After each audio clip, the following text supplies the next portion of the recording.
প্রতিদিনের মতোই অফিসের সেই বিরক্তিকর কাজ শেষ করে আমি বাসায় ফিরছিলাম।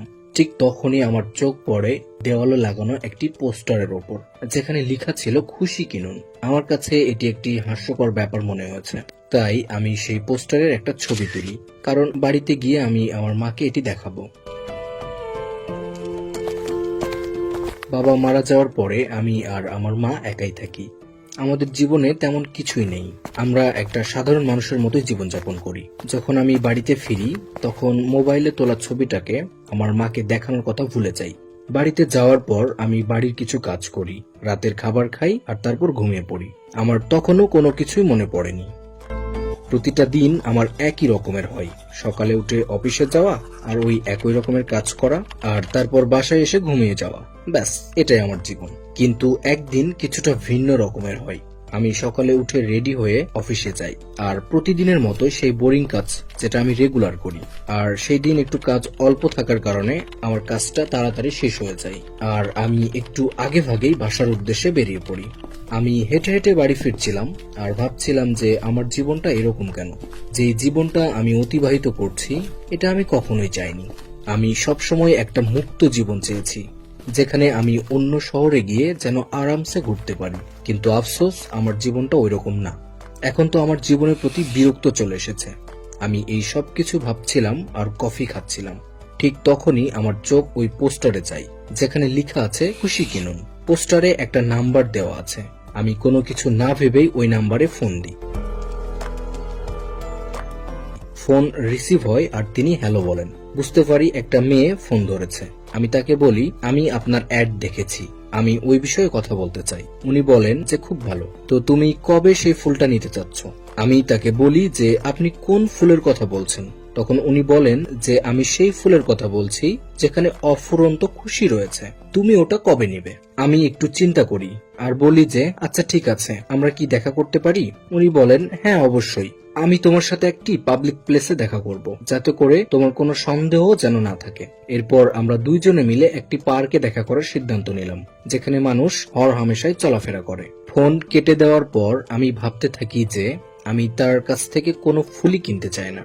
আর আমার কেন জানি না 99% তাকে একজন ড্রাগ ডিলার বলে মনে হয়। কেননা মানুষ বলে যে ড্রাগ নাও তাহলে খুশিতে থাকবা। আর এর জন্যই আমি একটু কনফিউশনে পড়ে যাই যে তার সাথে দেখা করব নাকি করব না।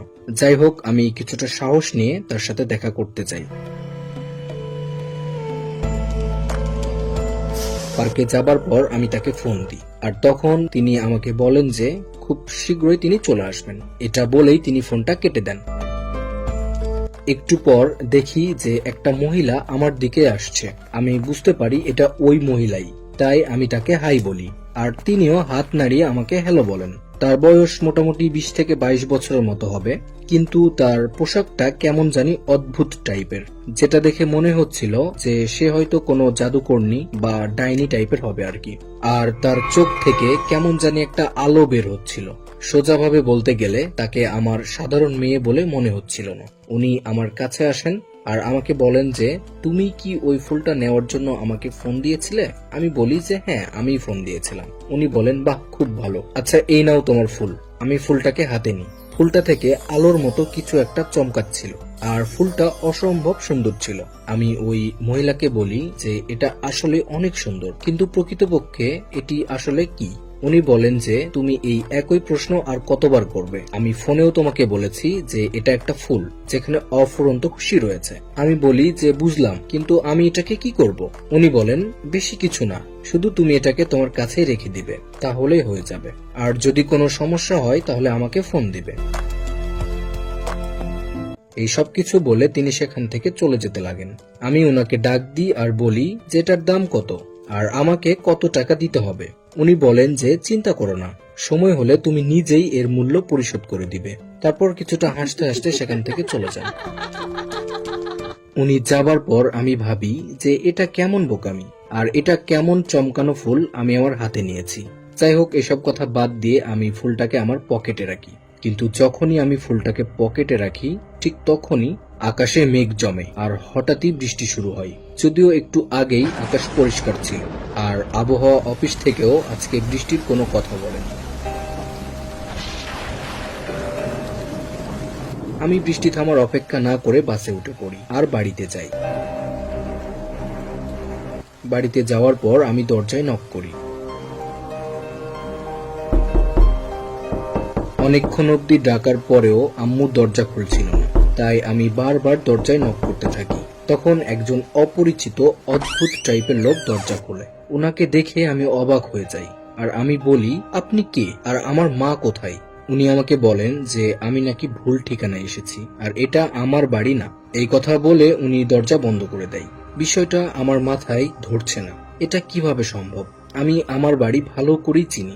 লোকটাকে আমার সন্দেহ হচ্ছিল, তাই আমি দরজার কিহোল দিয়ে ভিতরে দেখার চেষ্টা করি। ভিতরের দৃশ্য দেখে আমি পুরাই হতভম্ব হয়ে পড়ি, কারণ ভিতরের সবকিছু চেঞ্জ হয়ে গিয়েছে। অসম্ভব ব্যাপার, সবকিছুই আমার কাছে কেমন জানি অদ্ভুত লাগছিল। আমি বুঝতে পারছি না যে এসব কিভাবে হচ্ছে আর আমি এখন কি করব। একটু পর আমার মনে হয় যে আমার মাকে ফোন দেওয়া উচিত, আর তাই আমি আমার মোবাইল বের করি। কিন্তু অবাক করার বিষয় এটাই যে আমার ফোনে আমার মায়ের কোনো নাম্বার নেই। শুধু তাই না, ফোনে কোনো নাম্বারই নেই, কল হিস্টোরি, কন্ট্যাক্ট, মেসেজ কোনো কিছুই নেই। সবকিছুই একদম ব্ল্যাঙ্ক হয়ে গিয়েছে। আমার মনে হয় যে ওই মেয়েটা আমার ফোন পাল্টে দিয়েছে। যাই হোক, কোনো ব্যাপার না, আমার মায়ের নাম্বারটা মুখস্থ রয়েছে, কিন্তু আমি যতবারই ডায়াল করছি ঠিক ততবারই ভুল নাম্বার উঠছে। আমি কিছুতেই মায়ের নাম্বারটা তুলতে পারছি না, অসম্ভব। আমি আমার আম্মুর নাম্বার কিভাবে ভুলতে পারি? এমনটা মনে হচ্ছে যে কোনো একটা জিনিস আমার মাথায় ভর করছে। আবার এটাও হতে পারে যে আমি একটু পেরেশানিতে রয়েছি, তাই হয়তো আমার আম্মুর নাম্বারটা মনে পড়ছে না। এর জন্য আমি ভাবি যে আমার অফিসে যাওয়া উচিত। অফিসে গেলে আমি সব ডিটেলস এবং নাম্বার পেয়ে যাব। তাই আমি তাড়াতাড়ি অফিসের উদ্দেশ্যে বেরিয়ে পড়ি।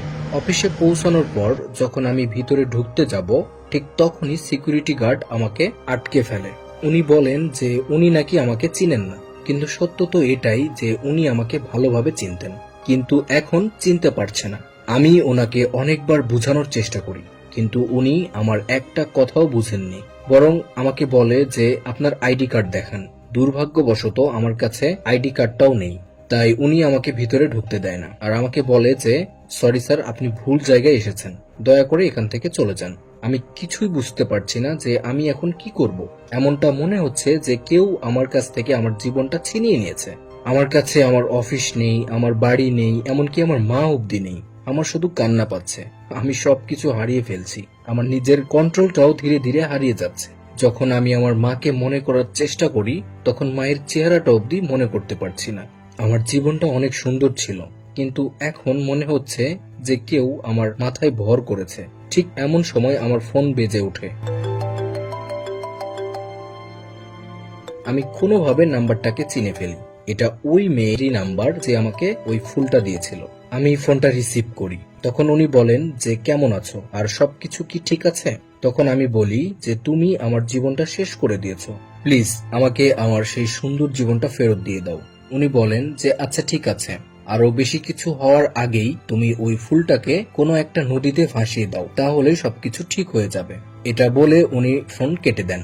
ফোন কাটার পর আমি আমার আশেপাশে থাকা নদী খুঁজতে থাকি আর তাড়াতাড়ি গিয়ে ওই ফুলটাকে আমি নদীতে ভাসিয়ে দিই। যখনই আমি ফুলটাকে নদীতে ফেলি, ঠিক তখনই বৃষ্টি পড়া বন্ধ হয়ে যায় আর সেই কালো ঘন মেঘ পরিষ্কার হতে থাকে। আবহাওয়া একদম আগের মতোই ঠিক হয়ে যায়। তাই আমি তাড়াতাড়ি বাড়ির উদ্দেশ্যে বেরিয়ে পড়ি। বাড়িতে যাওয়ার পর দরজায় নক করতে থাকি। আর তখন আমার আম্মু দরজা খোলে। আম্মুকে দেখে আমি অনেকটা খুশি হয়ে যাই, কারণ আমি আমার আগের জীবনটা ফিরে পেয়েছি। পরের দিন যখন আমি অফিসে যাই, তখন গার্ডও আমাকে আটকায় না। তখন আমার খুশির কোনো অন্ত ছিল না। সেই দিন আমি রিয়েলাইজ করতে পারি যে যেই জীবনটাকে আমি বোরিং আর বেকার মনে করতাম, আসলে সেটি আমার জন্য সবচেয়ে সুন্দর জীবন। হাই এভরিওয়ান, আশা করি ভিডিওটি তোমাদের অনেক ভালো লেগেছে। আসলে আমরা যখন অন্যদেরকে দেখি তখন ভাবি যে আরে ভাই, ওর জীবনটা কত সুন্দর, আর আমার জীবনটা একদম বোরিং আর বেকার, কোনো মূল্য নেই আমার। গাইস, আমরা দূর থেকে যেমনটা দেখি ওইরকম নাও হতে পারে। যদি ওদের জীবনটাই তোমাকে দেওয়া হয়, তাহলে হতে পারে যে তুমি কেঁদে কেঁদে হাঁটু গেড়ে তোমার জীবনটা ফেরত চাইবে। আল্লাহ তোমাকে অনেক সুন্দর আর একটা অমূল্য জীবন দিয়েছে। প্রাণ খুলে বাঁচো আর এই ভিডিওটাকে লাইক করো। কমেন্ট করে নিজের মতামত জানাও আর শেয়ার করে তোমার কোনো বন্ধুকে তার জীবন সম্পর্কে জানার সুযোগ করে দাও। ধন্যবাদ সবাইকে।